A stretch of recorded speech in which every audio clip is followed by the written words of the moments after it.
Chacun y défendant son fossile après des recherches éprouvantes dans les déserts d'Afrique. Nous avons le fémur et le pied et le genou. L'histoire du duel commence ici, en 1974, sur les pans d'une colline du désert de l'Afar en Éthiopie. Avec l'Américain Johansson et le Français Tayeb, Coppens co-dirige une mission paléontologique qui met au jour les ossements fossiles d'un de nos ancêtres préhumains, qu'il nomme familièrement Lucy, en référence à une chanson des Beatles à la mode.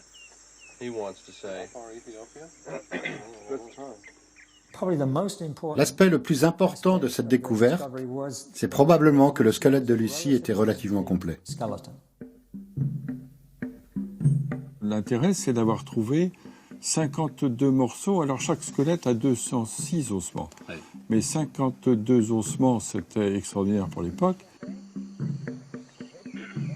Autre point fort de la découverte, Lucy est à l'époque le plus vieil ancêtre préhumain et de loin jamais découvert sur Terre.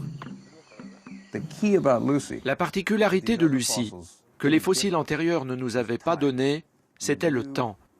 Nous savions qu'il s'agissait d'un fossile âgé de plus de 3 millions d'années. Nous remontions donc le temps vers une zone qui était vraiment inconnue.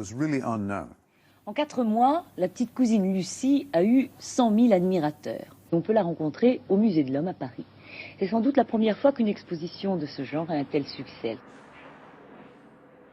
Ces résultats sont en progrès permanent.